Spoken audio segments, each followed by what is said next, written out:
Hi, and welcome to the first session of the Google Ads Fundamentals Bootcamp, which is our basics and search session. We have a series of sessions prepared for you this week. So we're kicking off things today with search. We're talking about display and the GDN tomorrow. We're talking about YouTube on Wednesday, shopping on Thursday, and we have an app session for you on Friday. So let's kick off. But first things first, let's start off with some introductions. My name is Christina, and I've been working in the Google Ads universe for 11 years now. First, I started working after uni as an account strategist at Google in the Dublin office. Then I left Google, worked in different in-house roles, and now I am a trainer and consultant. So most days I actually work with clients on their strategies and on their digital marketing campaigns, probably pretty similar to what most of you do. But then from time to time, it's a special day for me, and I actually get to come back to Google to deliver some trainings like today. As a start, I have a question for you. Do you remember the last billboard ad you saw? I actually had to think quite long about this one. At first, nothing really came to mind. And then I got a lot of memories all at once. And I think that the last one that I consciously remember seeing, because I saw it quite a few times, is the new iPhone 13 ad, which I saw on the subway and also on some billboards outside. But just the fact that I had nothing came to mind immediately, and then a lot of things came all at once, tells us something. Because over the last week or so, I've been exposed to a lot of different messages on the subway, on the television, on billboards everywhere outside. That it's really hard to remember them, also because most of them probably weren't relevant. And as consumers today, we actually get bombarded with messages that aren't relevant to us a lot of times. And it's really hard for advertisers to cut through that noise. Yet, when we are looking for something as a consumer, we have a need, then we have literally the whole world at our disposal, and we can find all the information that we need immediately. And if we want to buy a product, it's easy to get it and hold it in our hands within 24 hours or at least a few days. So on the one hand, we have information overload, which is a challenge for businesses. But then on the other hand, we have the fact that everything is at a consumer's fingertip nowadays, which is actually great news. What it does is it results in quite complex customer journeys. And here's an example of a customer journey, my own actually, that involves all kinds of platforms and devices. What recently happened to me is that I opened my fridge in the morning to get some milk out for my breakfast, and I realized that it was no longer working, and all the contents inside actually had gone to room temperature. And my first thought was, oh no, the refrigerator isn't cold, all the food will spoil. But then also, inexplicably, my second thought was, I can fix this. I am not an engineer by trade. Maybe there's some German engineering heritage in me that gave me that idea. So what I did is I took out my phone and I started searching on Google, fridges not cooling, what to do. I read through a few websites. There were actually a lot of different tutorials and blogs and explanations and schemas of what a fridge looks like. And I read through them, but then realized quickly that I'm a bit out of my depth here. That still didn't deter me though. I just needed to get more serious. So I got my laptop and I started watching videos on YouTube to learn. Maybe I could learn from YouTube. After an hour in which I learned a lot more about fridges than I ever really wanted, I finally realized that me fixing that fridge wasn't going to happen. So then I briefly had a look on Google for new fridges, but realized that it probably would take more than a day for a new fridge to arrive at my house, all the while my food was spoiling. And also, why replace a good fridge if it maybe can be fixed? So maybe I wasn't the person to do the job, but possibly somebody else could do it for me. So I searched for a local handyman. I found one which was really highly rated, and 2 hours later, He was there in my flat, fixing my fridge and saving all its contents. Take a moment to think about what you did over the last week, maybe even this morning. Did you search for something? Did you visit websites? Did you watch videos? Did you read reviews? Chances are that most of you spend time online researching and comparing to help you make informed decisions. So long story short, today's consumers consult multiple sources, most of them online, to find the information they need. And while they do that, we can reach them with our ads in the moment when they are most receptive for our message. If we're advertising for a handyman, a search ad that shows when somebody is looking how to fix a fridge is as relevant as it gets. And that is what makes digital advertising ideal for business of all sizes. And opposed to a billboard, it's very accountable because we can track and measure the performance of our ads. Another advantage, the advertiser controls the budget. There isn't a minimum spend, and it's easy to decrease or increase the budget, pause, or even cancel the campaign at any time. And one of the most effective digital advertising channels, it's Google Ads, because it puts the advertiser's message right in front of the user when they are searching for a product, a service, or related information. This is what happens. It all starts with a question, a desire, or a need. Most people start looking for answers by typing a search query into Google. Google's algorithm then gets to work and creates a search results page, presenting websites and resources that can help the searchers find answers. At the same time, the Google Ads algorithm runs an auction, and advertisers are bidding for the opportunity to show their ads using Google Ads. Eligible results then compete for a spot on the search results page and below the search results. The winners appear on the page, clearly labeled with an ad sticker, and users can see the ads and directly take action like visiting a website or clicking a trackable phone number. These actions connect searchers with the advertisers and hopefully drive business results for the advertisers. To recap, the value of Google Ads is that you can reach people with specific interests. It helps you connect with your target audience, and you can measure your success. You also control your budget and only pay for results. So you pay when somebody clicks on an ad, not when the ad appears. And you can edit, pause, or cancel your ads anytime. This illustration shows us what a search engine results page, or SERP for the acronym fans here, looks like. At the top, we have shopping ads, which is a row of images and the associated product information. So if somebody is searching for a product, this is the first thing that appears. And we'll discuss these in more detail on Thursday. Below the shopping ad, you can find an example of a text ad. These will appear in this slot and also at the bottom of the page.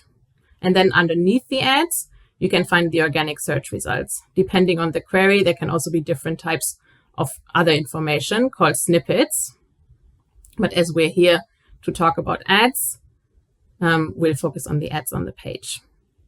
Whether an ad appears in the first, second, or fourth position depends on how much an advertiser is bidding on the click and the quality and relevance of their ads. And we'll learn about that later as well.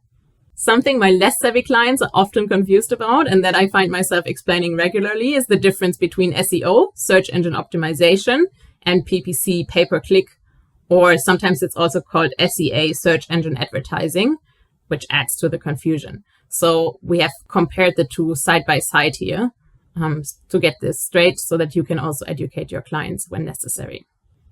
SEO means optimizing your website to rank well in the organic search results. So a website owner actually doesn't pay for clicks on results. It needs a more long-term approach because it takes a while for a website to rank well. The rankings are based on Google search algorithms, and those are a lot of factors, so we're not going into too much detail here today, but it's important that the page has relevant content that is helpful for the user. It helps when a page has other websites linking to it and thereby indirectly endorsing their content, and it's a must that the pages are optimized for mobile devices and load quickly. On the other hand, there's PPC, which means pay-per-click, and which is what we're talking about today.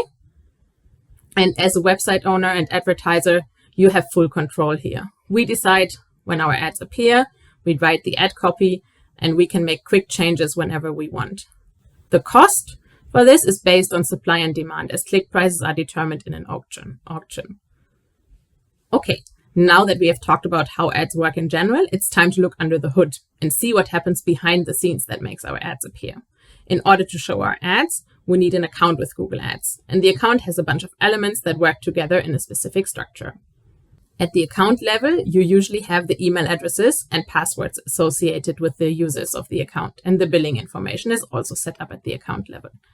Another thing that is set at the account level is the currency and the time zone of an account, and you actually cannot change the currency once you have set up the account. So you cannot change that later. Make sure you choose that wisely and be aware of that. The time zone can be changed once, but again, so choose it wisely.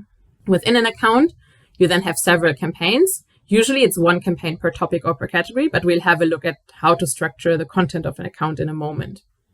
At the campaign level, we set the daily budget of the campaign, the language and the location targeting. We choose our bid strategy at campaign level. And if the campaign is only for a limited time, we also set an end date. Within campaigns, we then have ad groups. And at an ad group level, we have a specific keywords, and we have the creative or the ad that shows alongside that keyword. We can also set a bid at an ad group level if we want to. And if you work at an agency or at a large advertiser, you might have looked at the previous slide and thought, wait, there's something missing here. And of course, you are correct. If your organization has access to more than one ad account, either because you work with different clients or because you're advertising in different countries or for some other structural reason, you will probably be using an umbrella account. And umbrella accounts in Google Ads are called My Client Center or MCC. Using an MCC is great because it means you can sign into all accounts with just one single login.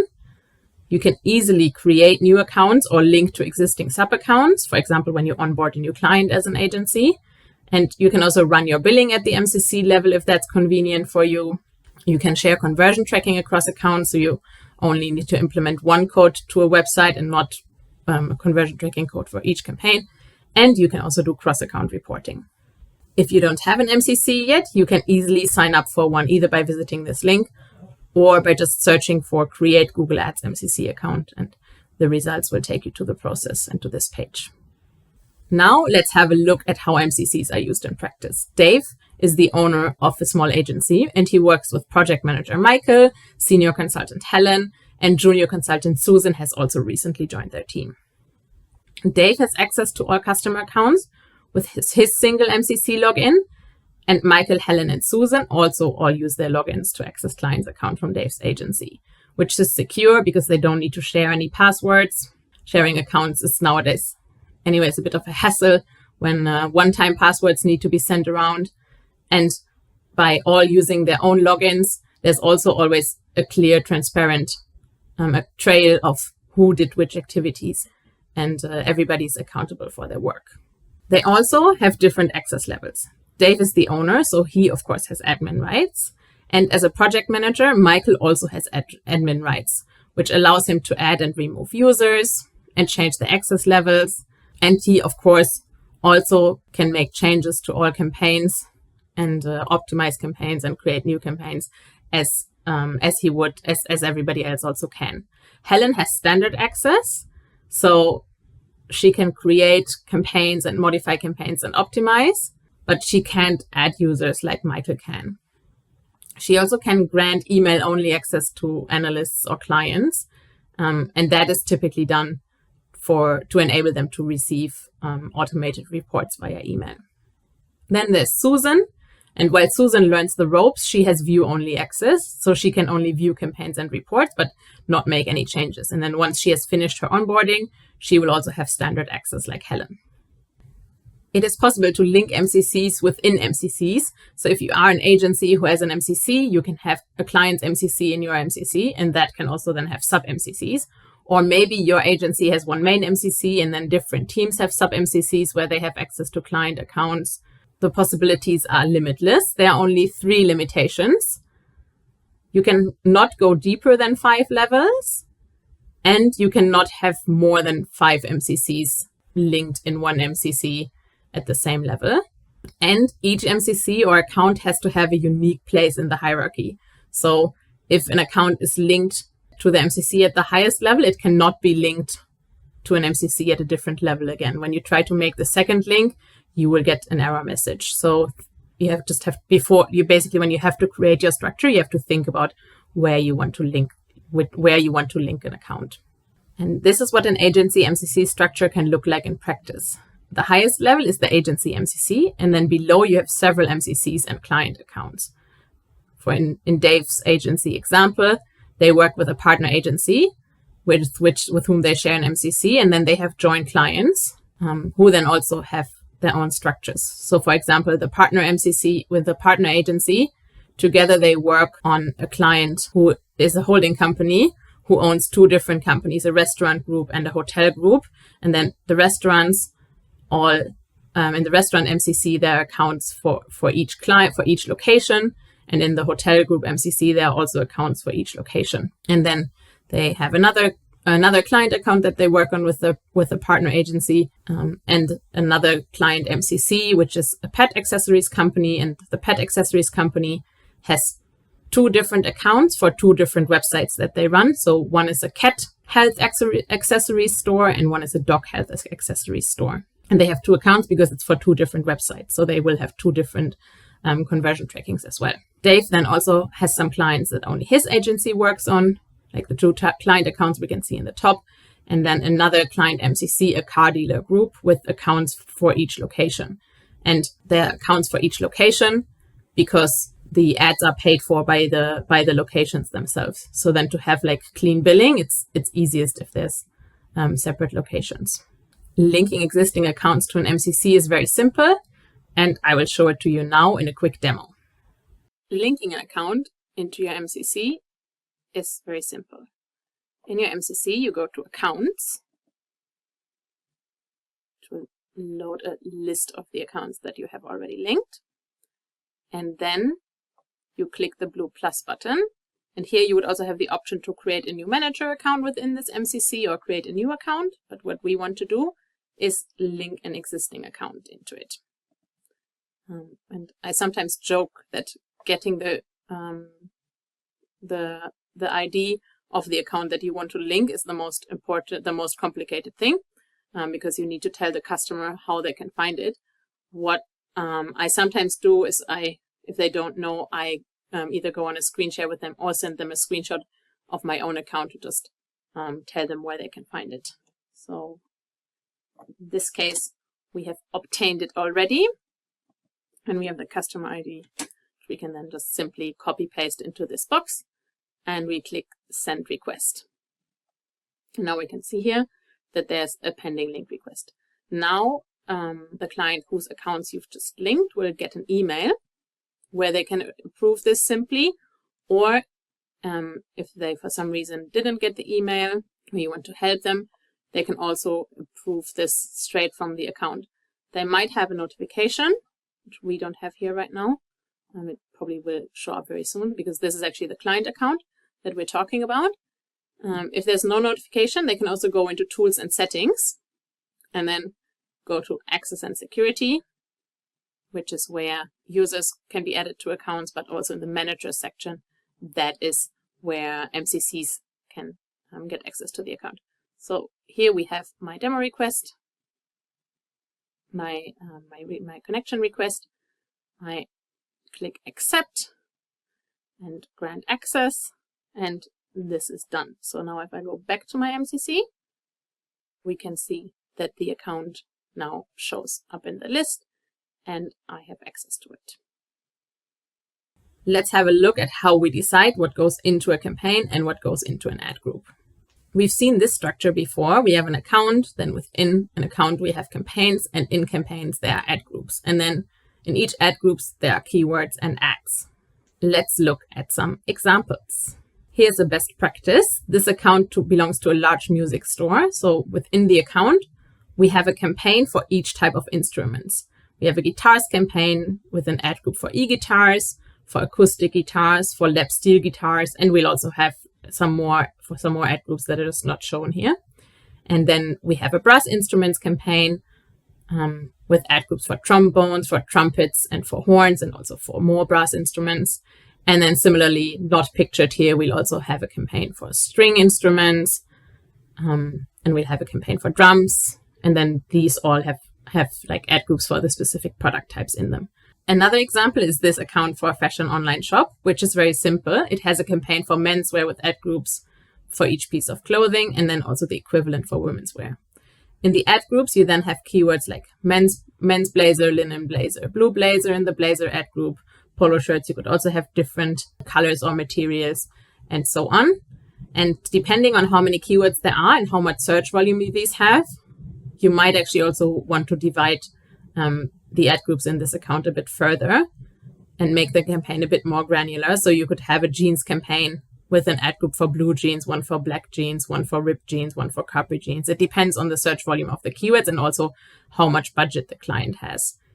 There's no point in making lots of campaigns if the budget isn't very big, because then it's just going to be spread out. It's not really an exact science, and a lot of people also have different opinions and approaches to it.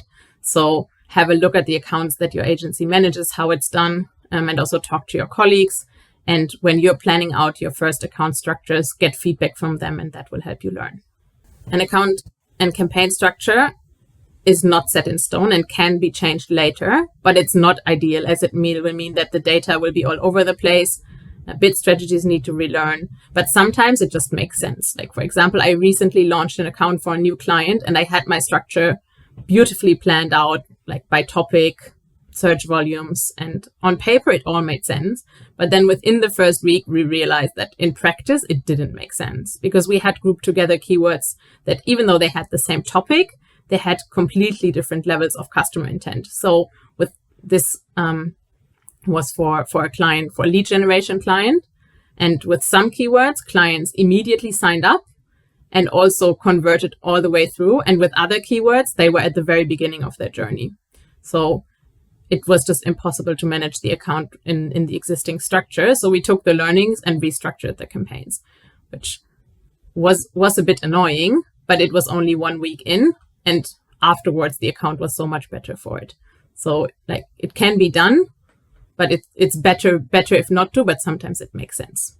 And while there are lots of different approaches for what makes a good campaign, some are just universally bad, and there's a lot to learn from those. So here's an example account that needs a lot of improvement.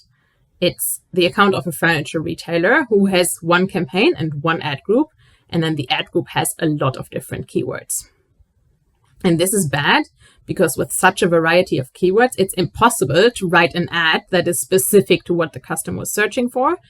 And it's also really hard to send them to the right landing page, or impossible to send them to the right landing page, because what will the landing page show? It basically has to be the homepage of the furniture shop that shows all the different categories. So the user, per definition, will have poor experience and is much less likely to convert than if you were sending them to the relevant landing page.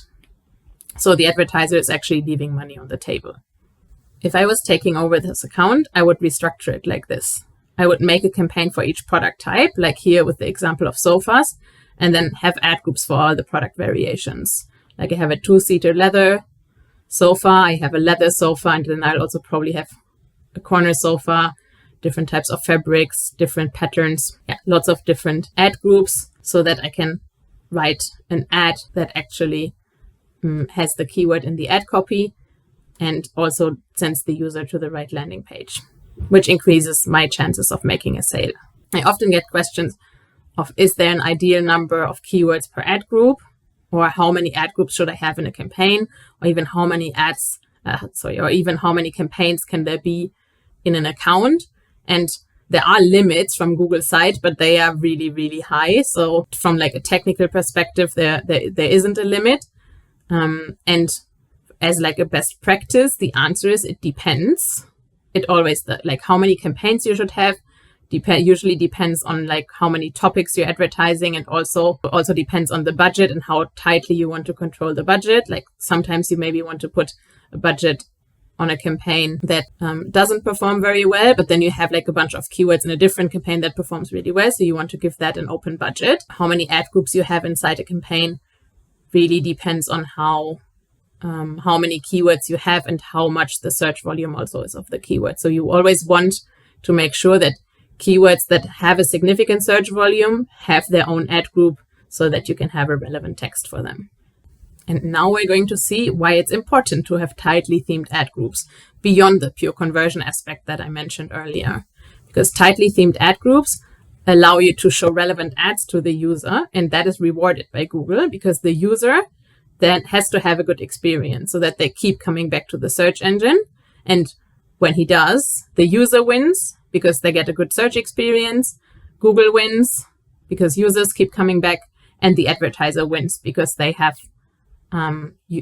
people engaging with their ads. So the system works to make sure that it's beneficial for everyone.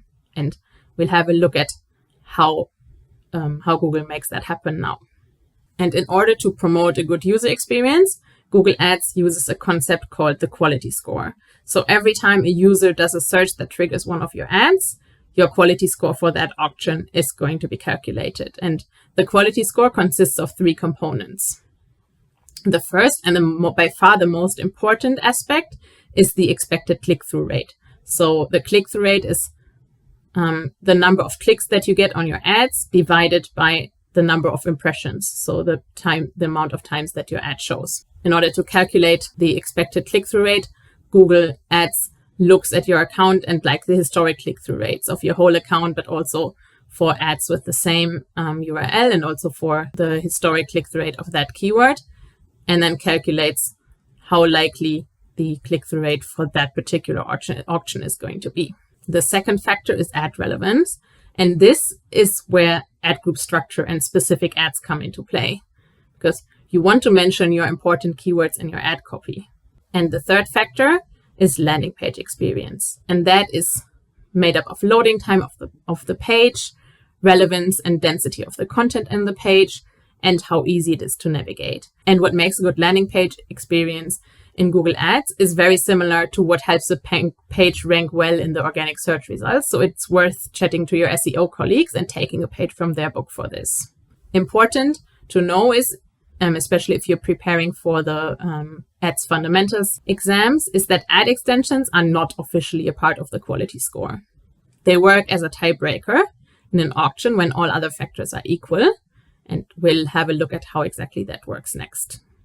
Let's have a look at the role of the quality score in the ads auction and how it impacts ad position.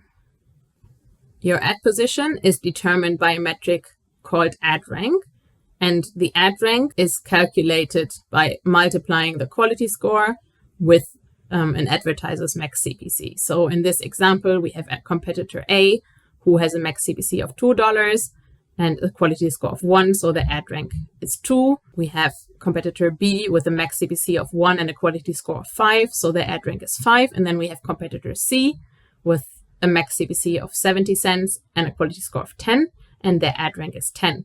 And you can see actually that competitor C is the one who has the lowest bid, but because of their high quality score, they end up with the highest ad rank. And ad rank does not equal ad position, but ad rank is more like a score that an advertiser gets, and then the advertiser with the highest score gets into position 1, the one with the second highest score gets into position 2, and so on and so on. So this is how ad rank is calculated, CPC times quality score. And if there's a tie in ad rank, then the system also looks at the presence and the relevance of ad extensions. That's why it's always a good idea to have extensions present. Let's have a look at another example. We have Lisa, who has a max CPC of 1 and a quality score of 8, giving her an ad rank of 8. We have John, who has a max CPC also of $1 and a quality score of 10, getting an ad rank of 10. And then we have David, who is bidding $2.35 and has a quality score of 3, getting an ad rank of 7. So what does that mean for the ad positions? John with the highest ad rank gets position 1. Lisa with the second highest ad rank of 8 gets ad position 2. And David, even though he has the highest bid, ends up in position 3. So how much do we actually have to pay per click? Is it your bid or is it less? It's usually less. Google Ads is a second price auction, so you only ever have to pay 1p or 1 cent or whatever your currency is more than the next competitor. So remember this because it's important to know, and it's also a certification question. So let's look at this example. We're competitor C, and we just have to pay 1 cent more to outbid competitor B. So that price would be 50 cents, and we pay 1 cent more, so we would be paying 51 cents. So to summarize, an auction takes place every time a user enters a search query. Your ad rank gets calculated using your quality score and your bid and your extensions in case of a tie. And then your bid does not equal the final price you have to pay for the click. It's usually lower, so it's 1 cent or 1p from the next competitor. The highest bid doesn't mean that you win the auction. You can beat your competitors if you have a higher quality score. So that's why it's worth optimizing your account for a good quality score, because that saves you cash on every click. I'm now going to show you how to set up a search campaign from scratch. To do that, I'm going into the account that I want to do this in, which will then hopefully load very quickly. And we can actually start creating a campaign from 2 different places. Either in the overview section, we have here the option to click new campaign, or if we go to the campaigns tab, we also here have the option to just click plus, and that will create a new campaign. And we can either create the campaign from scratch, or we can also load existing settings from an existing campaign, if that is easier. But since we're working from scratch, we're choosing option 1 today. So the first thing that we need to do is select a campaign goal, because that gives the algorithm the input of what we actually want to achieve, and it's just providing additional content, additional context for the algorithm for optimization. Usually it's sales, leads, website traffic. If you're looking to build a specific type of campaign, you can also see which campaign types are applicable for each of the goals. I'm now going to not follow my own advice and create a campaign without a goals guidance, just for the sake of this demonstration, because I want to show you all the available options that are there and explain them to you. And if you choose a specific goal, then some of them might just not show up in the demo. So we're choosing this, and then the next step is we select a campaign type, and we will choose a search campaign, and then we tell the system how we actually want to get the results from the campaign. And in our case, it's website visits, and we already here can put in the URL of the website, of our website, because that will then be used across the campaign building flow. And we click continue, and we come into the general settings section for the campaign. So the first thing we do is we give our campaign a name. I always follow a specific pattern in this, and I'm sure in your agency there will also be like a framework on how you name campaigns. Just because like it's preference, and it also sometimes ties in with reporting systems and stuff like that. So check with your colleagues how they name it. Oh, thanks. No, that's not my campaign name. The first thing we then do is choose the networks we want our ads to appear in. So we have the search network, which is what we're doing here and what we're working with. With Search Network, automatically will make your ads appear on all Google websites. And then we have the option to include Google Search Partners or not. I usually keep this box checked because I want my search campaigns to get the most possible reach, and search partners are just a good way to expand that beyond the Google search properties. So search partners are websites who use Google technology to run their search and also monetize them through ads. And this would be could be just big publishers who basically don't have their own search technology. There's no like list that you can see that has all these publishers, but like there's some big names on that list, and you can always segment your search campaign actually by network. So then you can see the KPIs for your performance on the Google properties and also on the search partners. So if you're later unhappy with the performance for any reason, you could also opt out of this at a later stage. So yeah. Then there's also the option to include the Google Display Network. That I usually don't include on my search campaigns because I run separate display campaigns. Like this is, the option for some less advanced advertisers or like people who don't have a dedicated display budget who just want to include that in their search campaigns. And then here we have the option for more settings, which I'll also show you quickly. So the start date will always be set to the date that you're creating the campaign, except if you want it to start later for some reason, because that is relevant, you can also change it. So if we're only doing a Black Friday campaign, we could have it start like at some point here later in November. And the end date, we can either select no end date, or if there's a specific end date, then we can actually select that here. And then the campaign will just switch off at the end of it. The campaign URL options, that's like a tracking option, which we're not going to go into now, because it's a bit complicated, but also generally not required in this flow. Then there's the dynamic search ads setting, which we're not going to set up right now. I'll explain you later what dynamic search ads are and how they work. Generally, it's a good idea to also set this up here. And then here we can set the ad schedule. So we can actually tell Google if we want our ads to run only on specific days or only during specific times. Generally, you don't really want to limit yourselves, because if somebody's not searching, your ads anyways aren't going to appear, right? And if somebody's searching for your keywords, it's probably relevant to target them. With pre-COVID, what I did with some of my B2B clients is we would limit our ads to office hours only, because it was pretty straightforward that people would only be searching during office hours. But in the time that we live in, where also people work from home a lot, and that means that they would probably log in later at night after they've put the kids to bed, that also isn't really a best practice anymore. But the setting is here if you want it. Then next we have location targeting. And you can target all countries and territories in the whole world. That is not recommended. You want to just like target the location that is most relevant, that is relevant for you. So in this case, the account was set up in Germany, so Germany is an option, but we can also enter literally every other location here. So if we put United Kingdom, that is also going to show up.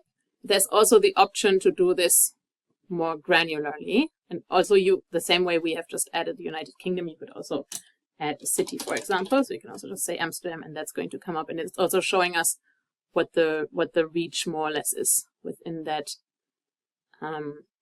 area. But if we're using a bit more advanced settings, we can use the advanced options. So we can type in locations here, or if we have, for example, a list of postcodes, we can also copy paste them here to add them all in bulk. And we also have the option to do radius targeting, which if you work with local advertisers who don't necessarily want to advertise countrywide, that is a good option. So again, we can choose a location, and yeah, I'm choosing Oxford Circus in London. And I have 20 miles as a radius selected, so that immediately gets implemented. But if I'm looking to target more central London, that's a bit too much. So I probably want to make that radius a bit smaller. So maybe make it 15 kilometers instead.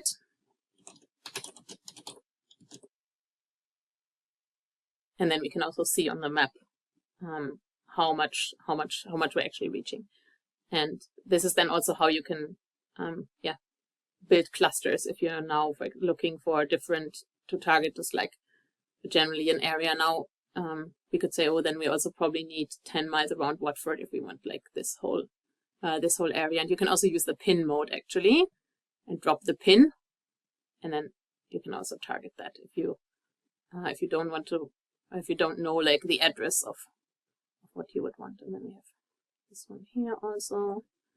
Maybe then we also have this. And that's then how we have like Northeast London and Central London, Northwest London, sorry, how we have that covered.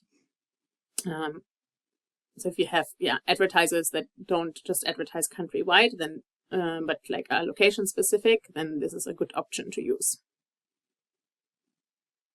Cancel this one now and we'll just go with the whole of the UK. Then we can select the languages that our customers speak. I generally keep it to all languages because my keywords also indicate the language that somebody speaks, right? And the language targeting works with somebody's browser settings and also with the Google domain they're using. But then I am the best example that maybe that's also not always accurate because I'm very happy to. I have my settings in German, but then I'm very happy to also get served an English ad.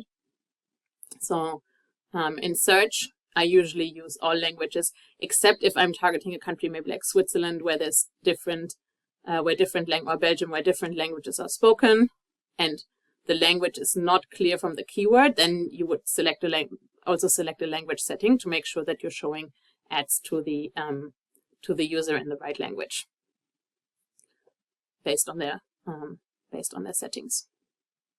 The next thing we can do is we can select audience segments to add to our campaign. And because this is a demo account, it doesn't have any retargeting lists in them. So we just select like some of these audiences that Google is suggesting to us. So there's baby and children's products, baby children's clothing, push chairs and prams. All visitors is actually a retargeting list. And we select them, we add them, but we tell Google to use the observation feature. So if you select targeting, then our ads would only be showing to people who are in these audiences, which would cut off like a huge part of the potential population that we could actually reach with them. But for observation, it's very good to add audiences, because then that whether a user is on part of this audience or not is a different and an additional signal that goes into the smart bidding algorithm that helps find the best and then the right bid for the ad for our ads. So that's why we're using audience segments. Then the next thing we do is we set our daily budget, and there are different ways to determine what the daily budget is. Maybe maybe your client has told you the budget, or usually my clients give me a monthly budget and then I divide that by 30 and arrive at the daily budget.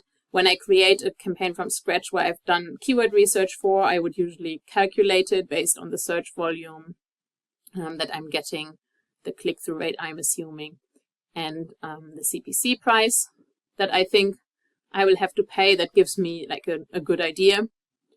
And you can always change the daily budget later, right? So you can also start with an assumption that's as close to the reality as possible, and then you just adjust it over time. So we are setting it for 200 euros today. And then in the bidding section, the bid strategy gets automatically chosen for us depending on the campaign goal that we set, but we can also decide what we want to focus on, and then it gets set here. So here we have conversions. Then automatically it says maximize conversions, so we can set a target CPA if we want. And we'll go through the different bid strategies also in the slides after this. And we have other options as well. What we can also do, and this it says not recommended because this is for people who know what they're doing, but after this training that will be you, so that's also fine. You can select your bid strategy directly. So you have maximize clicks, maximize conversions, or maximize conversion value. If you're looking for target CPA and target ROAS, they are now integrated with maximize conversions and maximize conversion value. So target CPA now is maximize conversions, and you just check the box and say that you want to set a target CPA. And the same for maximize conversions. You select that and then you say that you want to set a target ROAS. So we are starting off with maximize conversions. If you want to use a portfolio strategy, so that means that you basically use the same bid strategy over a set of campaigns, which is required if you want to use shared budgets, then you can set that up through here. And there's some more settings. One is the account level conversion, the conversion setting. So basically we determine on the account level what is the main conversion that we want our campaigns to optimize for. And then in the conversion setting, we kind of like check the box and say include this campaign in the conversions column. If we leave this conversion setting like that, then that's how it's going to, the campaign is automatically going to optimize for the same conversions as all other campaigns in the account. But we could also choose a specific conversion action for this campaign if we wanted to. So let's say we have an account where most of the campaigns optimize for like a transaction conversion, like a sale conversion, because we have an online shop. But then we want this particular campaign to optimize for newsletter signups. Then we would set that up like this. We would say choose conversion action and then select conversion actions. And then if we had that set up, we could choose it here and add it in. Here, we'll just keep it at the account level. And then there's the option of choosing ad rotation. And there are only two options. Either one is you prefer the best performing ads, which is the recommended option. So that means that if you have more than one ad in the account, Google will first show all of them, see which one works best, and then deliver the one that works best the most. There's also the option to like not optimize them and rotate ads indefinitely. And that is sometimes used by advertisers who want to do a structured A/B testing on their accounts. But in the age of responsive search ads, which we'll come to in a little bit, it does make sense to use the first option. And then we have ad extensions. And ad extensions are just additional information that you can show up with, that you can let show up with your ads. So that helps click-through rate, and that also just helps your ad to take up more space on the search results. So it's a good idea to set up ad extensions always, because they get you higher click-through. You usually get higher relevance, and as we also learned, they help you in the Google Ads auction if there's a tie-in ad rank. So we can set them all up here, or we can set them up later. The first thing we can set up is site link extensions. So if we already have some in our account we want to use, we could just select them here. But since these are all about dogs and in German, it doesn't really work for our campaign. So we are actually going to make our own. So we'll click New Site Link Extension.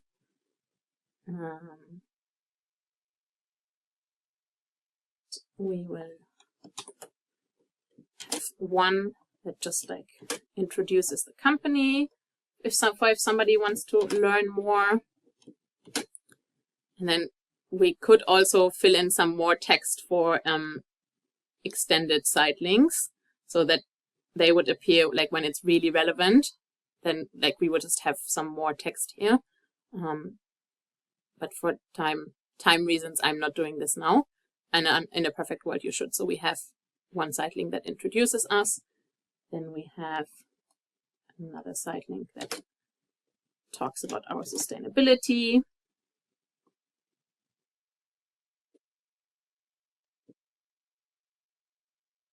That should go into the right line.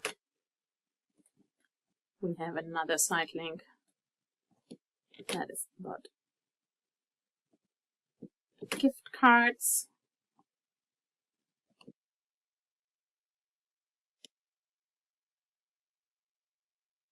Then, I mean, here we're making a sleeping bag campaign, but we can also link to product categories that people might also find relevant. We're doing that. So now we have 4 site links. Let's add a 5th one. You should have like 4 site links will usually display. It's good to have 5 or 6 just to, again, give the system some more options to play with, and it will automatically show the ones which get the best performance. And then, yeah, with the site links, we basically show the customers more, the potential customers more options of what they can click on, and give them more. There's also the option to have site links only run during certain times, or also give them an end date. So with some clients I work with, they, for example, run like webinars on specific topics. So then I would always, when they run a webinar, I would always include a site link, but obviously set an end date for it so that I don't need to remember to manually take it out when the time has come for the webinar to end. So I add it like that. But now these are kind of like evergreens, so we're keeping them like this. And we've now added site links to the campaign. Then we have callout extensions. Callout extensions are just like additional USPs that you add to the ad text. And they're very short also, up to 25 characters. So I'm just adding them.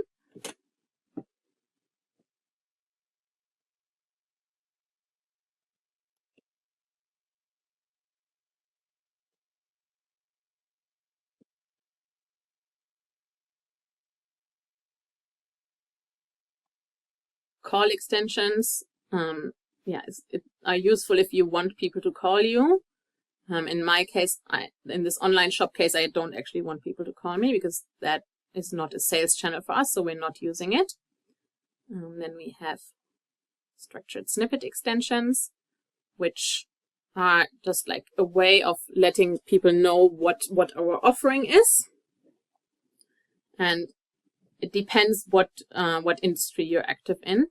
So you could use types and then tell them what the different types of baby clothing we have, or because we're a bit funky, we use styles and then we tell people about the different collections that we have.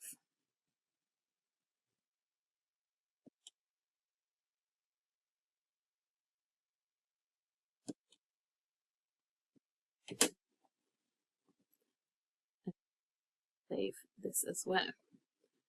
You can add more extensions here, or you can add them later. Price extensions are also a good thing to do if you have an online shop.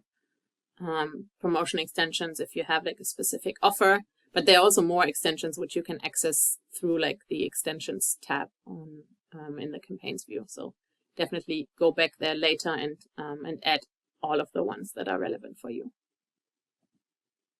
We'll save and continue at this stage. And then I've done this too many times, so the campaign with this name already exists.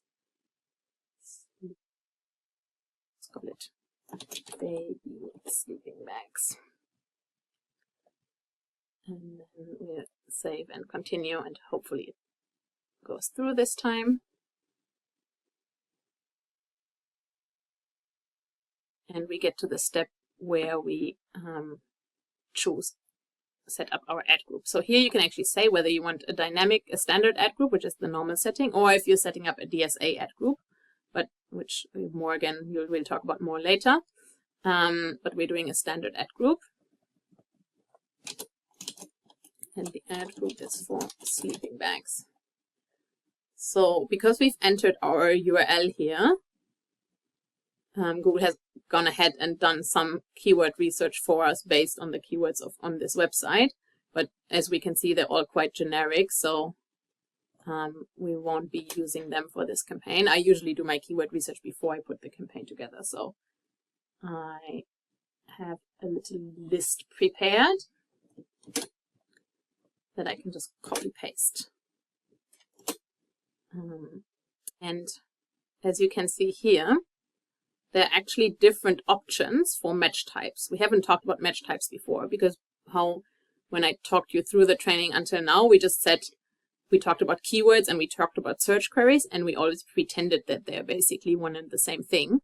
But they're not, because we have 3 different options that determine how closely related to a search query the keyword has to be. So the most restrictive option is exact match.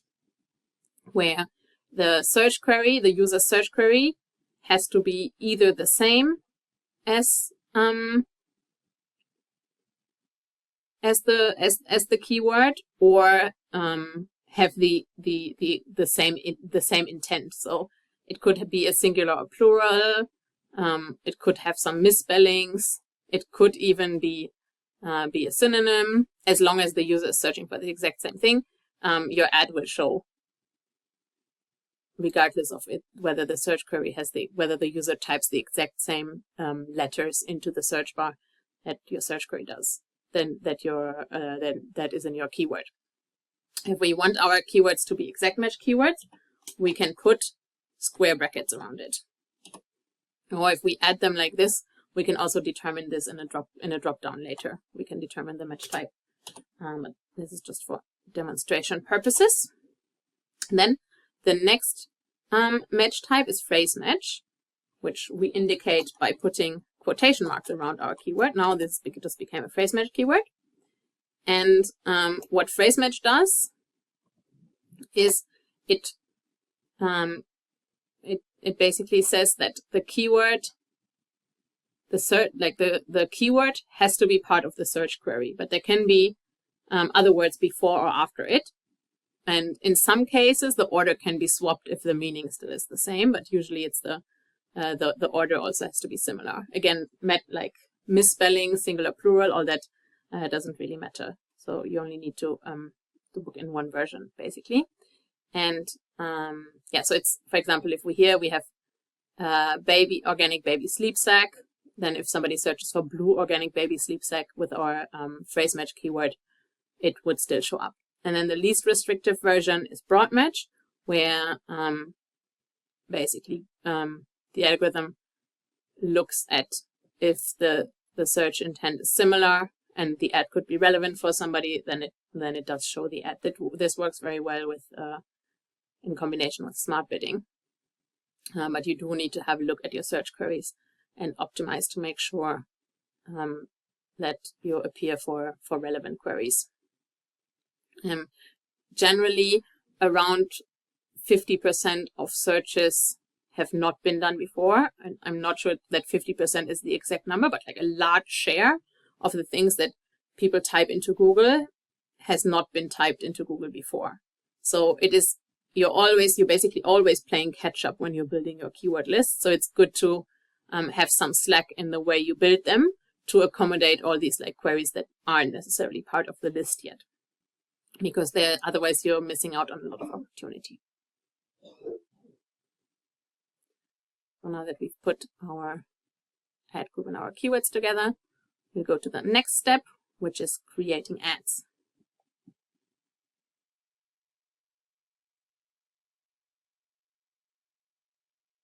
There's been a lot of change in the way we create ads recently, because most of your colleagues and also me in the past, how we created ads is we just wrote headlines and descriptions, and everything was in the place where we put it. So we have 3 headlines in an ad, and then we have 2 descriptions. Sometimes the third headline doesn't show, sometimes the second description doesn't show. So that also depends on the placement and like many other factors that not all of which are in our control. But we're moving to a system where where rather than having like fixed elements in our ads,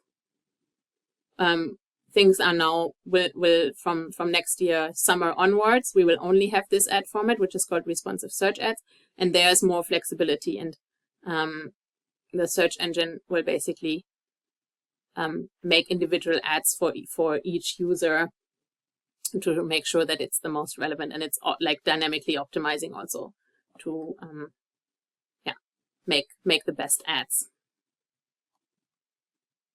So the first thing we do is we put our final URL, because here it's still the one which we have put in at the campaign level just to like tell the search engine about our website. But as we've talked about before, this landing page should be as specific as possible.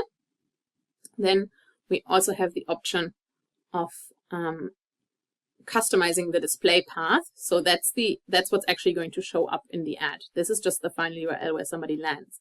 And this we can make a bit more relevant. So we can put some information here, because it's a sleeping bag campaign, then say baby sleeping bags. And then you see here how in the ad at the top, actually these two parts appear. And then what we do now is we add in our headlines. Google has already taken some information from that it has crawled from our website and made suggestions. And then we can keep some, and some we might replace, because buy 2 get 1 free actually doesn't apply to sleeping bags, so that doesn't necessarily make sense. And we can add some more.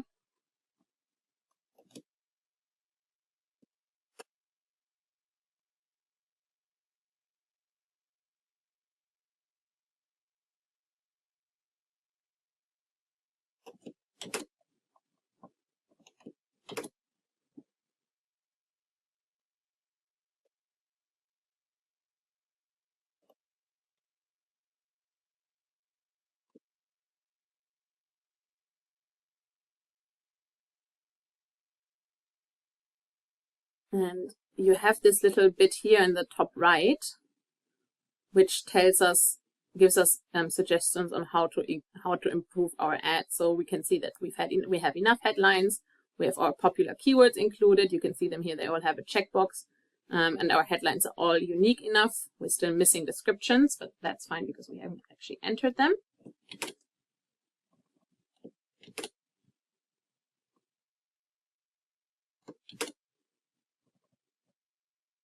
So we're adding them now.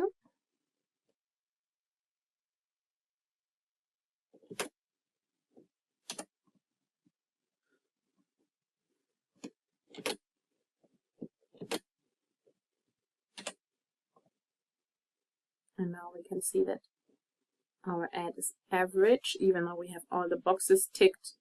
Probably we would benefit from adding a few more sleeping bags. A few more keywords. Baby sleeping bags. Now it's good. If we added a few more, like it can go to excellent, and you want it to go to excellent, because then you give yourself the best. You set yourself up for success, basically.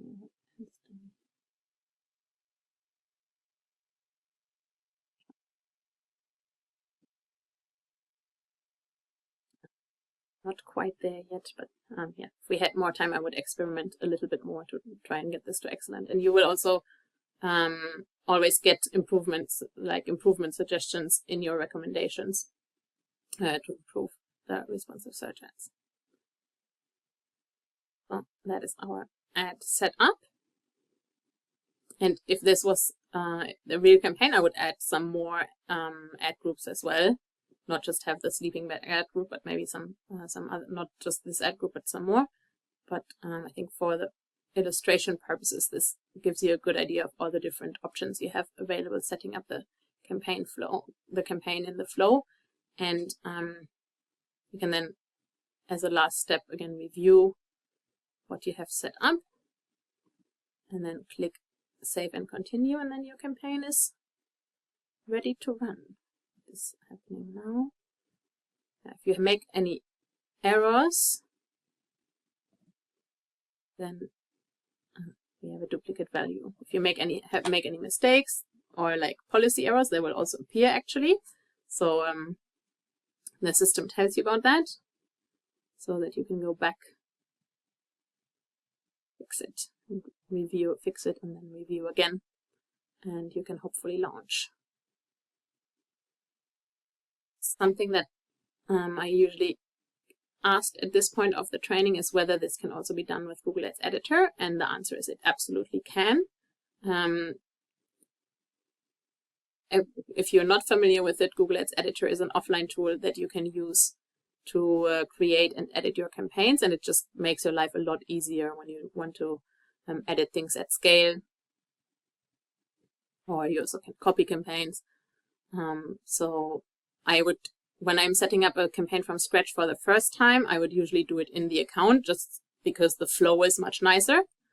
But once I have one campaign set up, then I would copy it in editor and create it from there. Okay, now we are ready, but the campaign isn't, the account tells us we're not ready because we don't have billing information in our demo account, but that is fine. So we can then click publish and we are good to go. You can see the campaign appear here now and here in the site as well. We've already seen what the ads look like in the demo, but I wanted to show them to you again so you can take note of the different elements. We have three headlines shown in blue that each have 30 characters. Then below the headlines, we have two descriptions, which each have 90 characters. And then at the top of the ad, we have the URL with the two paths, which are 15 characters each. And you should remember these because they are questions in the exam. But as you continue your PPC career, you will also get to know these numbers very, very well. A final URL, by the way, can have 2028 characters, but that is not something that somebody ever really asks for. It's also important to know Google Ads policies when you write your ad copy. So for the copy specifically, the editorial requirements apply. And they are there to make sure that the ads look natural and not gimmicky or disruptive in any way, because that would disturb the user experience and also give you an unfair advantage over the competitors. So anything that makes the ads look like unnatural, like emojis, all caps, excessive punctuation, is not allowed, and your ad, either you won't be able to save it and publish it, or if you do, it will get disapproved straight away. So here's a list of the things that's not allowed. Yeah, the ads have to have correct spelling and grammar. They have to have a sensible ad text. You also can't use too general call to actions that are too general, just like click here. Like it has to be more specific, like learn more, or shop now, or apply now, or something like that. You're not allowed to use exclamation marks in the ad title, and you can only have one in the descriptions. And you're also only allowed to use one question mark in the whole ad. You're not allowed to like repeat punctuation, like the 3 dots that are sometimes used, like ... in normal text. Like that's not allowed in the ads. Emojis are not used. Excessive capitalization is not used. If your brand happens to be in caps, then you can use that, but it has to be the same way that it's displayed on your website. You're not allowed to use phone numbers or like use abbreviations like at home, or use maybe like shorten words, and by putting letters inside, like saying night with N8, like that's also not allowed. You're not allowed to use non-identifiable companies, and you're also not allowed to use copyrighted brand names except if you have that trademark clearance, or in some markets that is allowed if you're reselling them, but that depends on your market. And then there are also more general policies. What the first bit is about the content that you're actually allowed to advertise. And there a good guideline is if it's not allowed to sell a product or a service, then it's in the real world, then it's also not allowed to sell a product or a service on Google. So counterfeit products or dangerous products like weapons, unfair behavior, inappropriate content. If it's not allowed, then it also won't be allowed to advertise it. And then there are also areas which are more like gray areas. For example, everything concerning cryptocurrencies isn't allowed to advertise on Google, or CBD products you aren't allowed to advertise on Google, just because the legislation in these areas isn't clear. And then if the legislation on something isn't clear, then Google always errs with caution and doesn't allow advertising it. And then there's also a lot of categories that are just heavily restricted. For example, medical and pharmaceutical. Some beauty categories are also restricted. So if you're working with an advertiser in that area, make sure that you know the policies that apply to them and that you stick to them. And then the third policy area you should be aware of are destination requirements. Generally, your landing page has to be a functional website. So the back button has to work, the page has to be complete, it has to be accessible in popular browsers, it shouldn't have too many pop-ups, things like that. And then also, depending on your product category, you might have to watch out for the images that you show on your website to make sure you don't have too much nudity in them and things like that. So again, if you're working in a vertical where that is more sensible than others, then that's something to look out for. You're also not allowed to use medical terms on the landing pages, for example. So just make sure you're familiar with the requirements of the product category and industry that you're working with. The next topic we will talk about is smart bidding. So as PPC practitioners, we face quite a few challenges when it comes to setting the right bid for our keywords. The first is that our bids influence not only our ads position, but also whether our ads get seen at all, as we learned earlier. The second is that auctions are dynamic and therefore very unpredictable because there are a lot of different factors and competitors' behavior comes into play. And the third is that the buying process is more complex than it has ever been before. And it involves a lot of factors, and it's just impossible to take all of these into account. So back in the day, when I first learned about these things, and I feel very old saying this, everything was a lot simpler. You had a keyword and you just decided or calculated how much a click on that was worth to you. And that was your CPC bid. Simples. Then mobile devices appeared on the scene, and we also had more transparency into other signals like the time of day, the date, and the day, and also the location that somebody was in. So we could say if somebody is in a specific location, let's say in central London, increase the bid by 20%. But if they're on a mobile device, then also reduce it by 10% because they are probably on the go and less likely to make a conversion. But then it's Saturday morning, so they're probably in a shopping mood. So let's increase the bid by 50%. So things got more complicated. And now there are a lot more signals, and it is virtually impossible to manually set accurate bids because there are just so many of them. Bid optimization is all about adjusting bids based on the signal combinations of each individual user. And as we've just seen, there's a lot of signals, and implementing them all for each individual auction is not possible because it's very time consuming, but also it's just very, very complicated, and machines just do it much better. So that's why we are much better off leaving the bid optimization to the algorithm. And we can then use the time to work on effective strategic initiatives or creative topics. Here's an overview of all the factors and signals that go into determining the right bid. The first level is the keyword level, and what happens here is similar to what I did 10 years ago. A bid is set based on the conversion rates of the keywords. The next level then are signals which we can still see and analyze in the system. So if we were all little Einsteins with too much time on our hands and a very powerful computer at our disposal, we could maybe still calculate our bids. But then there are also exclusive signals that the algorithm takes into account, which we do not have any visibility on. And even if we had, it wouldn't do too much good because calculating the bids based on them would just be too complicated. And that's things like language, the browser somebody's using, the operating system, but also what exact ad format is appearing, which search partner the ad is appearing on, and even going back to the individual search term, not just the keywords. So that's why I leave calculating my bids to the machine learning algorithms. Which bidding strategy you use depends on your goals.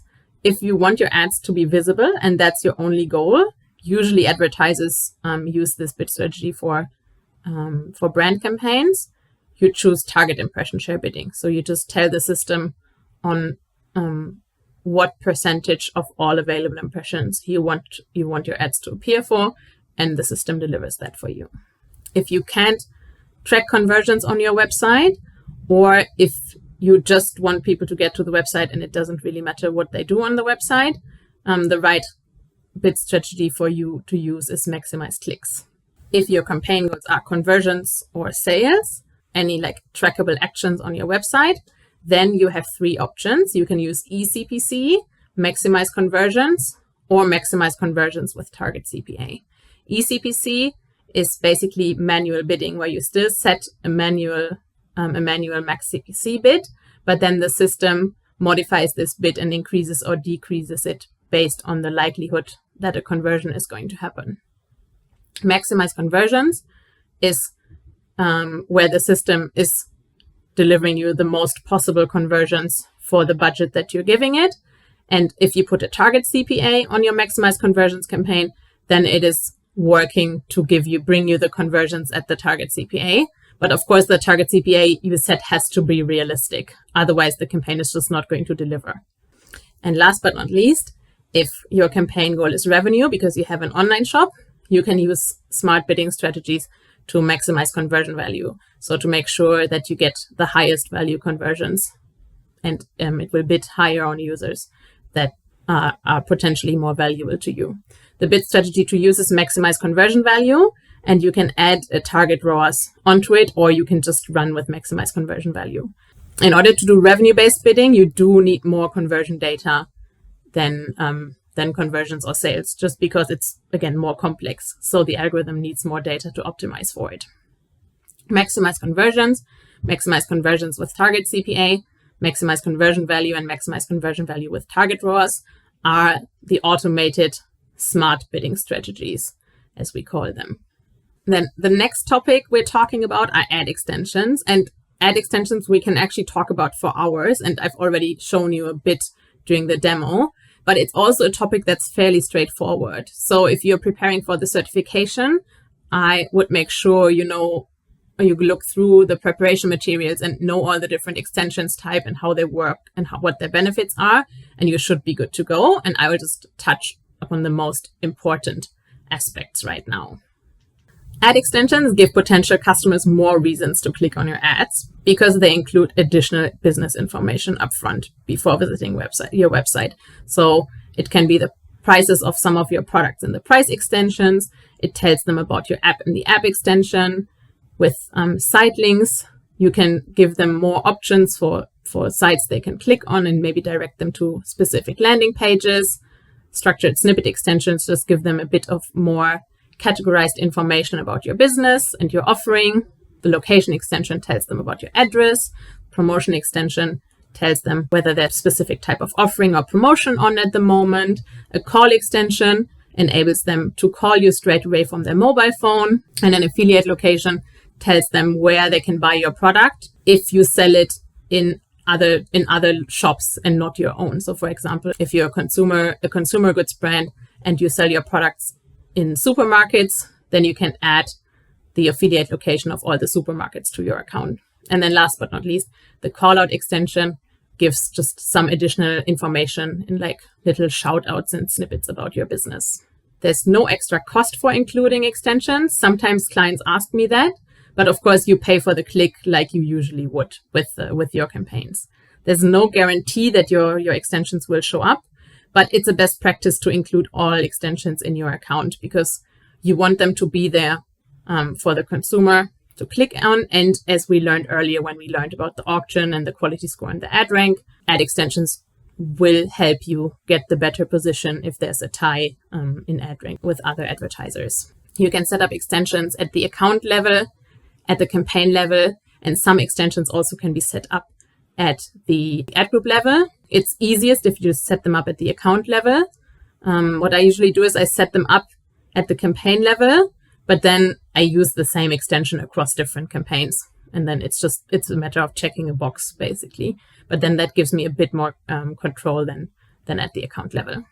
In addition to the ad extensions that we set up in our campaigns manually, there are also automated ad extensions.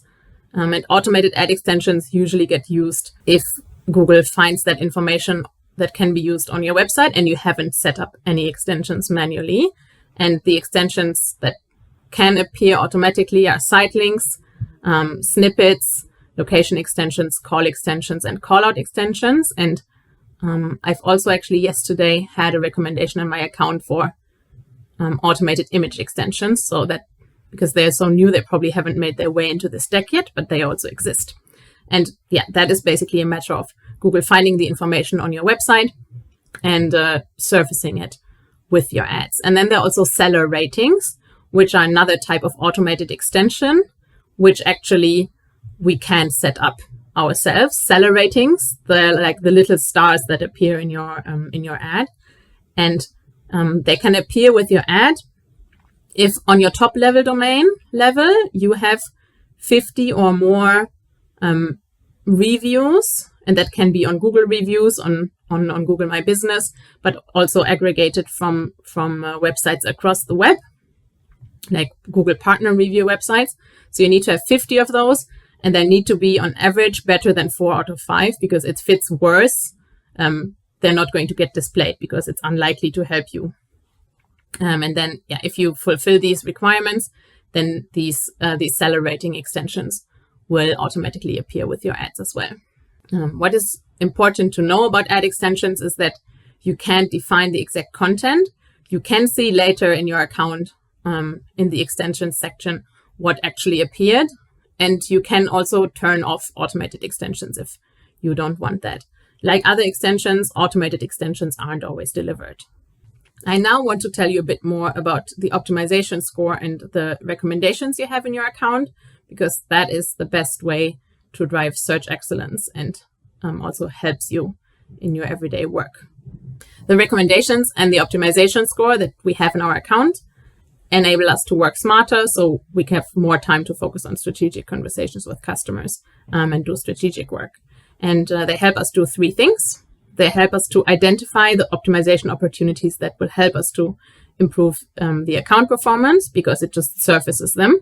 Some of them are like of a more strategic nature, like you can implement a bid strategy, but very often it's also just like account hygiene, box ticking exercises, like you're missing an ad here, you are missing an extension there, which in the past you would only really find accidentally while looking through the account. And through the recommendations, you can make your account is always in tip-top shape, basically, because whenever there's a gap in best practices in how it should be set up, that will be surfaced to you and you can easily solve it. The second thing it does is it also helps prioritize the recommendations that will have the biggest impact, because the recommendation will always tell you how much it's going to improve the optimization score of the account. So you know that a recommendation that has a potential score improvement of 6% is going to be more valuable to you than maybe something that's like a 0.2% improvement. And what it also does is, for most of the recommendations, it makes it really easy to implement them. And it only takes like 1 click or 2 clicks or 3 clicks, which again saves us a lot of valuable time. And because at Google we love data, we have, of course, analyzed the impact of the optimizations.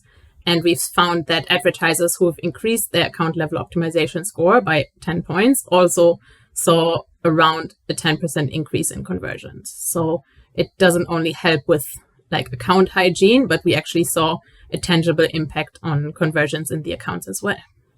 I've brought you some examples of the top recommendations that we usually have in accounts to talk you through them in a bit more detail. The first one is the target CPA recommendation.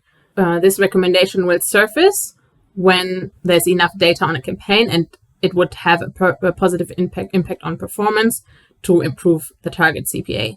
And you'll get forecasts for what is going to happen to your account when you implement the target CPA. And you will also see which signals are actually used to optimize the bids. So in this example, you can see weekdays plays a role, device plays a role, and location plays a role. And what is also very important when using target CPA and also target ROAS actually is to look for budget recommendations, because target CPA works best if the campaign is at an ideal budget and it's not limited. The next recommendation we'll look at is the DSA recommendation, and DSA stands for Dynamic Search Ads.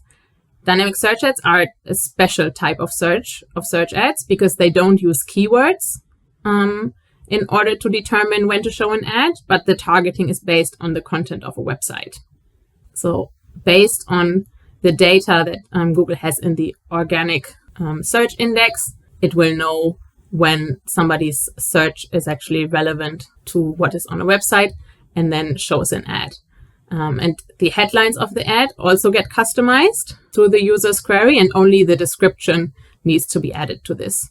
And dynamic search ads are always a good addition to an account, especially for advertisers who have inventory or content that changes often. So you have an online shop that like regularly has new products, or you're advertising content, then dynamic search ads are perfect for you because you don't always need to add new keywords. Like you still should, but the dynamic search ads just fill in the gaps.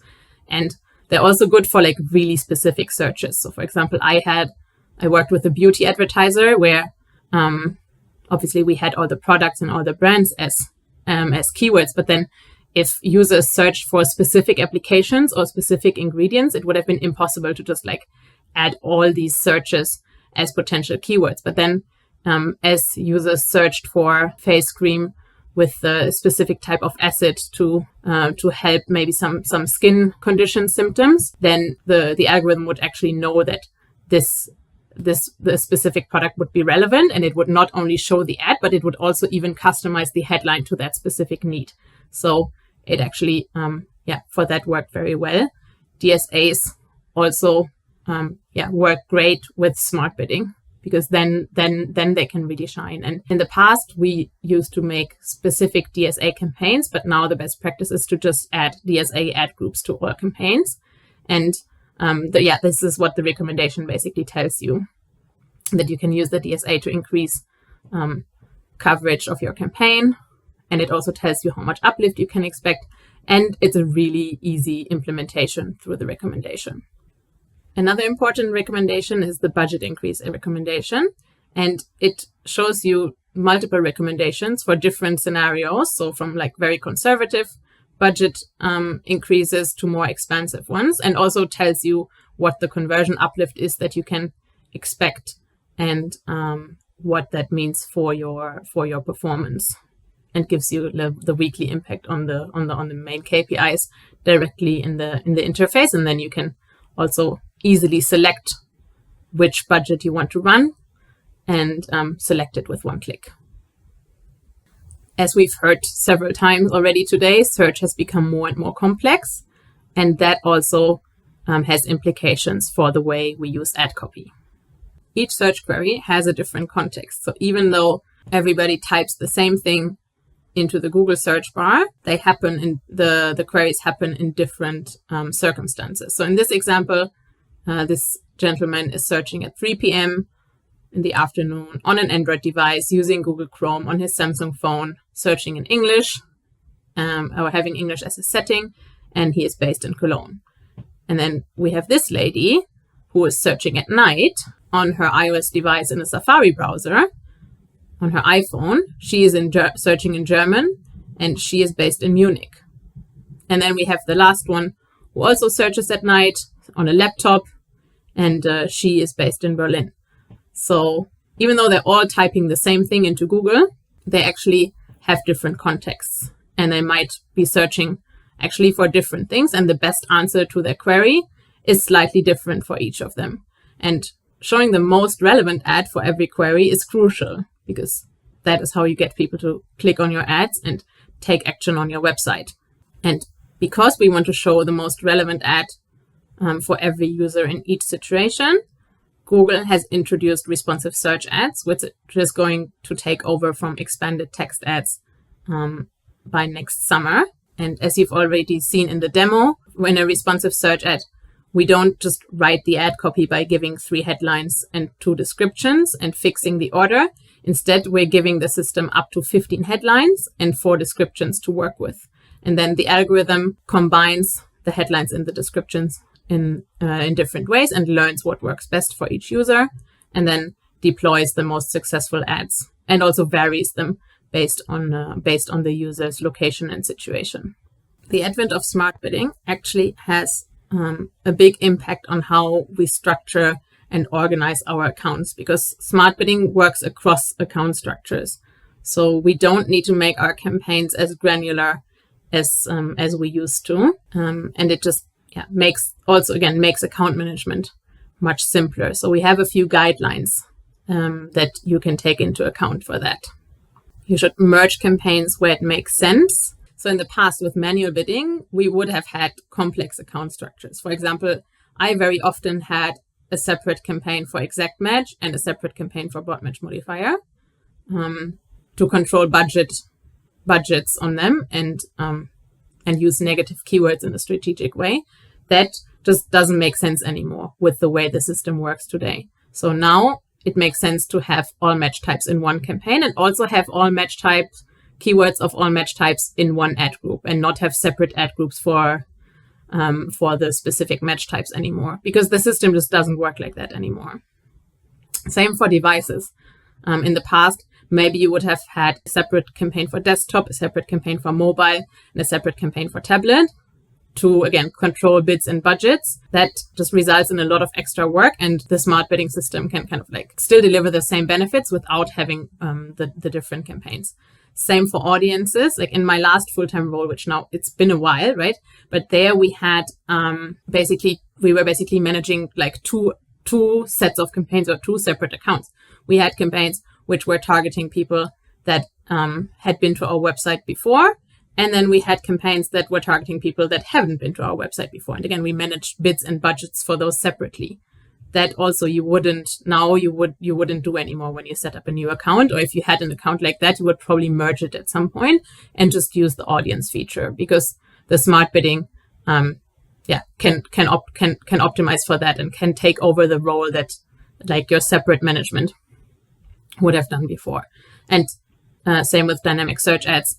You would in the past maybe have a separate campaign for dynamic search ads, whereas now you just have an ad group that is integrated into the main campaign. So where in the past maybe you would have had 10 different campaigns, or maybe 2 or 3, because you probably wouldn't use all the options that we can see here, but some of them.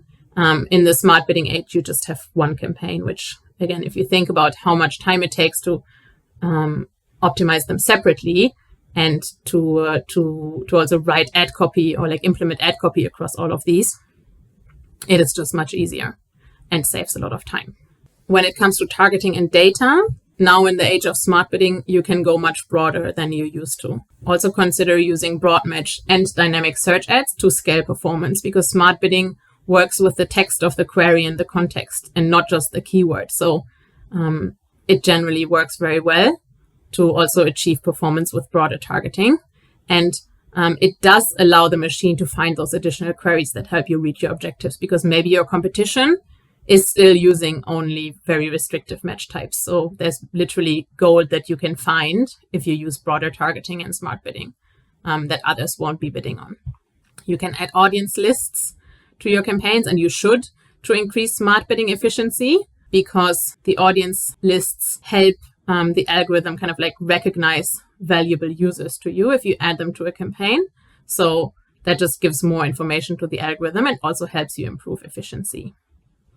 And the third very important bit is avoid your campaigns being limited by budget. So the problem is campaigns that consistently have hit their daily budget have an artificial limitation on performance. And target CPA or target ROAS bidding strategies just won't work properly when the campaigns are limited by budget. I've seen this several times in my accounts. So if your campaigns are limited by budget, you're actually better off using maximize conversions than target CPA. But ideally, you want your daily budget 20 to 30% higher than your daily campaign spend, so that the algorithm can work its magic. And if that for some reason is not feasible, then maybe you need to consider restructuring a little bit just to allow for that. While you make all these optimizations, still also make sure to work on relevance. So this is not all the things that we talked about, the quality score earlier, and campaign structures, like they still apply. So you still want to make sure your ad groups are coherent and you can write relevant ad copy, because that is what gives you good click-through rates and also good conversion rates. But volume is also important. So in the past, there was a concept called SKAG, or single keyword ad groups, which a lot of more experienced and like PPC practitioners would use. And that would literally just, every ad group would just have one keyword. And that is great if you want to optimize manually, but it just doesn't make sense in a world where smart bidding does most of the bidding work for you, and it just can't learn as fast as it would be able to if there were less ad groups and the data was pooled in several places. So you want volume also behind every entity in your account, really, because that helps the smart bidding learn and improve.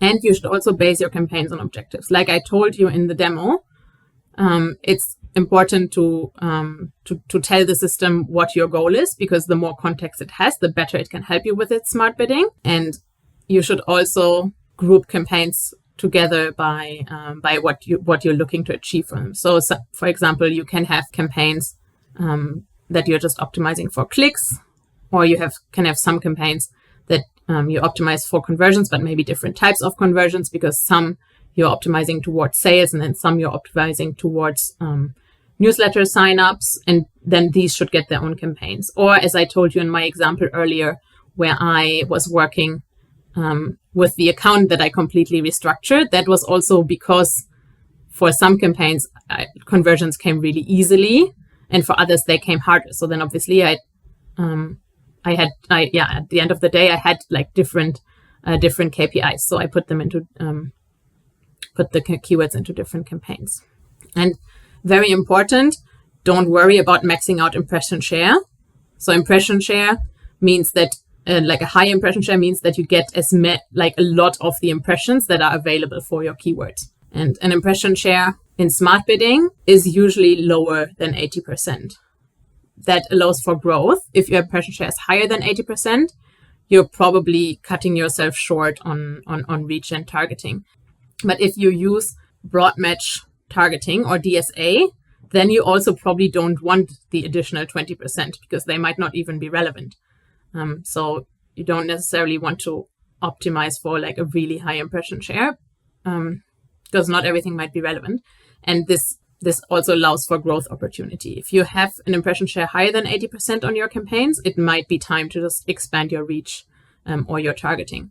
And equally, if you're reporting CPCs to your clients and you're using smart bidding, your CPCs are probably going to be higher, but hopefully your conversion rate is also higher. But then sometimes my clients look at reports and they're like, oh, we paid this much for a click. That is too much. We have to bring the CPC down. But then it's really important to focus the conversation back on the results that are being achieved, if they're being achieved, because that is the goal of your collaboration. No, the goal is not to keep the click prices low if it works. So here we've brought a blueprint of what your account structure could look like and your campaigns and ad groups. So first we have account-wide features that are kind of the best practice to use. You should, if available to you, you should be using data-driven attribution. Select the right attribution setting in your conversion tracking if that's available. But under any case, don't use last click attribution.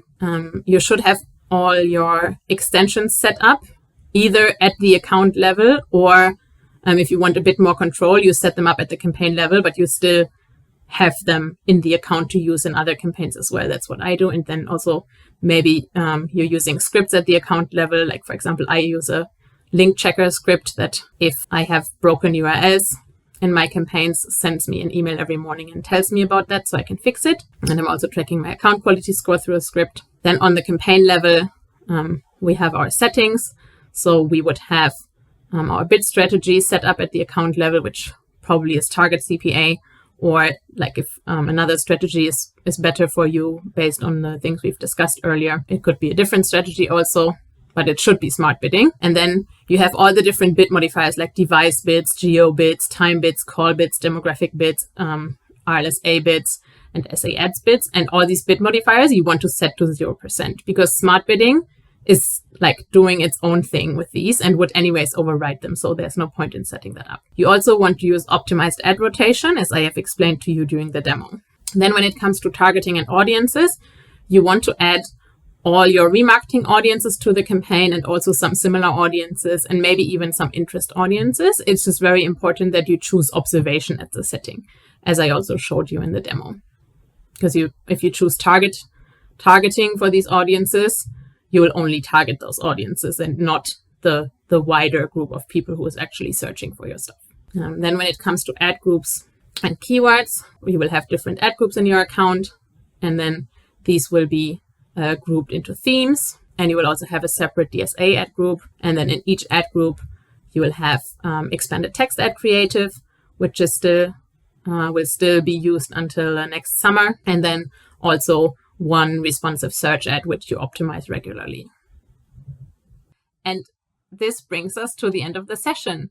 Thank you so much for tuning in today. I hope you found it useful. We'll be here for a little longer to answer any questions you might still have. We will also send you an email later today and asking for your feedback, which we would really appreciate if you filled it in because it's very important to us. If you're doing your certification, I wish you the best of luck with that. And I'm looking forward to seeing you tomorrow for the display session.